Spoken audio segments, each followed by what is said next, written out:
안녕하십니까. 가톨릭 영성심리상담소장 홍성남 신부입니다. 오늘은 여러분들께 근사한 사람이란 어떤 사람인가에 대해서 좀 말씀을 드릴 겁니다. 우리가 보기에 아주 근사한 삶을 사는 사람들이 있습니다. 속은 어떨지 몰라도 사람들 보기에 정말 멋있게 사는 사람, 근사하게 사는 사람, 그런 사람들은 어떤 사람들인가. 자, 매일매일이 시시하다, 의미가 없다, 불평하는 사람들이 있습니다. 근데 이처럼 자신의 삶을 충실하게 해주는 무엇인가가 없다는 것은 불행한 일입니다. 나를 열정에 빠지게 하는 것, 나로 하여금 뭔가에 몰입하게 하는 것, 이렇게 나를 살리는 무엇인가를 갖지 못한 사람들이 가장 불행한 사람들이라고 합니다. 돈이 없는 것, 지위가 낮은 것, 이것보다 더 안 좋은 것이 바로 내 마음의 불꽃을 태울 수 있는 무언가가 없다는 것, 이것이 가장 불행하다고 합니다. 자, 이런 불평을 하는 사람들의 특징이 무엇인가? 감성 에너지가 방전된 상태라고 합니다. 감성 에너지. 이성 말고 사람의 마음 안에는 감성이라는 것이 있죠. 이 감성이야말로 끓는 물과 같은 것입니다. 근데 이 감성 에너지가 바닥이 났습니다. 방전이 되면은 세상 사는 게 다 재미가 없어요. 맛도 없고. 자, 하루를 보내면서 감성은 이성의 요구에 의해서 조정이 된다고 합니다. 그래서 나온 말이 감성 노동이란 말이 나왔죠.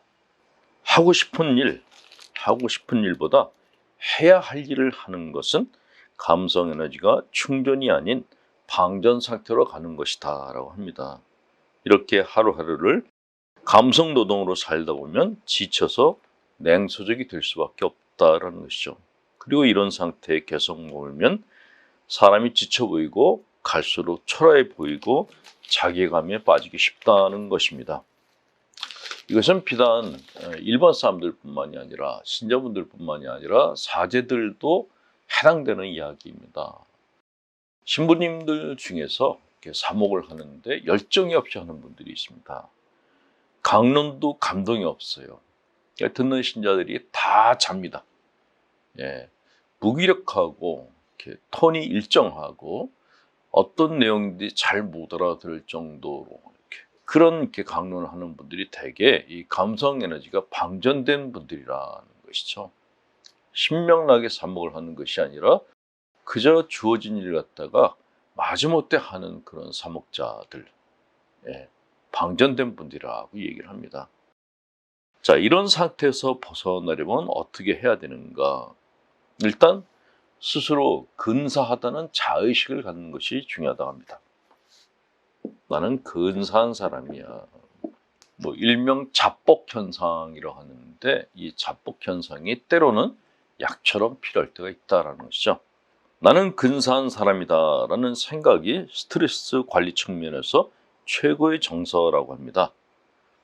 근사함이란 이성의 영역에 속한 콘텐츠가 아닌 감성 시스템이 제공하는 고품질의 에너지 콘텐츠인데 이것을 유지할 수 있다면 스트레스로 감성 시스템이 다운되는 것을 막을 수 있다는 것이죠. 대개 이렇게 감성 시스템이 망가지거나 방전된 사람들 보면은 옷을 그냥 허술하게 입습니다. 그리고 눈에서도 눈에 빛이 없어요. 말을 할 때도 힘없는 그런 말을 갖다 많이 합니다. 이런 분들은 자기 자신이 초라하다는 그런 인식을 갖고 있는 경우가 거의 대부분입니다.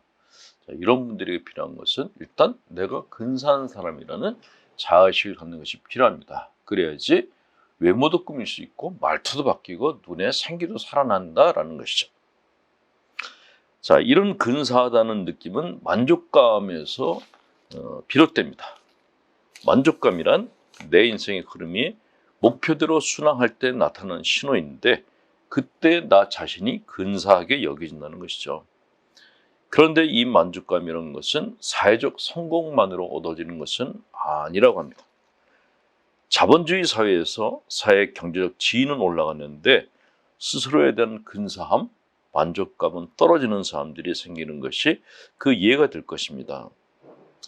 자, 사회적으로 성공한 사람들이 겪는 심리적 고통 중에 소진증후군이라는 것입니다. 번아웃 신드롬. 소진증후군이요. 자, 이 소진증후군에 걸린 사람들은 삶의 의미가 잘 느껴지지 않고 과거에 했던 일들이 무의미하게 여겨지는 증세. 그러나 성공한 사람들의 허무와 고통은 팔자전설이라고 위로도 받지 못합니다. 그리고 이것은 이성적 촉구, 의지, 동력, 힘내라 이런 말로는 해결되지가 않습니다. 이런 것을 해결하려다가 자칫 남은 에너지마저 방전될 수 있다는 것입니다. 자, 어디론가 떠나고 싶다라는 생각은 일종의 경고 신호입니다. 마이너스 감성 에너지가 마이너스가 되었다는 신호인데 이것을 무시할 때에는 자칫 잘못하면 자살 위험성도 있다라고 이야기를 합니다. 자, 이런 상태일 때 필요한 것이 의미 찾기랍니다. 의미. 스스로 먹지 않으면 영양을 섭취할 수 없듯이 스스로 행동하지 않으면 아무것도 얻을 수가 없다. 삶의 보람을 발견할 수 있다면 인생의 절반은 완성된 것과 같다라고 어떤 영성가가 말했습니다. 그렇다면 삶의 보람은 어떻게 얻어지는가?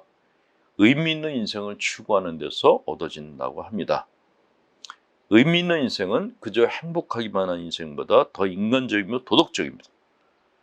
진정한 행복은 의미의 창조를 통해서 얻어진다고 하죠.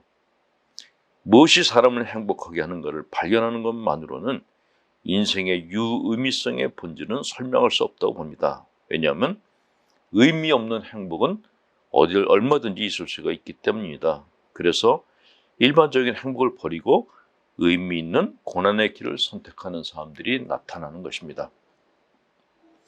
자기 인생에서 일어나는 사건들은 자기를 초월한 여러 연관 속에서 의미를 가지고 있기에 자기 집착을 버리고 자기의 초월에 연결적으로 마음을 열고 살아간다면 진정한 인생의 의미를 발견할 수 있다고 합니다. 아프리카 수단에서 환자들을 돌보다 선종한 이태석 신부를 비롯한 수많은 봉사자들, 모든 것을 버린 그들이 추구하는 것은 의미 있는 인생이었고 그들은 그런 인생 안에서 만족감을 얻었던 것이기에 진정으로 행복한 삶을 살았다라고 말을 하는 것입니다. 여러분들께서도 의미를 찾으시고 마음의 만족감을 얻으시고 근사한 인생을 한번 살아보시기 바랍니다. 자, 오늘도 마음 상식 하나 알려드립니다. 미국 펜실바니아 로제또라는 마을에서 미국 정부는 심장병 발병률이 낮은 마을을 연구하는 과정에서 이 로제또라는 마을을 연구 대상으로 삼았습니다. 마을 주민들 대다수가 과체중, 담배를 좋아하는 육식가인데도 건강한 비결이 무엇인가? 결론은 사회적 지지, 친밀한 유대감, 가족과 함께하는 것이었다고 합니다. 친밀한 유대감 아주 중요합니다. 시인 안혜숙님의 눈물이라는 시 보냅니다. 눈물이 찾아왔네. 옛 재료로 나를 찾아왔네. 힘들었던 시절의 재료들이 나를 찾아 내 눈가에 이슬이 촉촉 한 방울 한 방울 나의 눈에 정화를 위해 눈물이 나를 찾아왔네. 흐르는 눈물을 닦으며 지난날의 슬픔도 닦네. 눈물 고맙다. 새로운 눈으로 마음의 눈으로 볼게. 씻겨진 눈빛으로 라는 시입니다. 자, 힘내시라고 간복드립니다.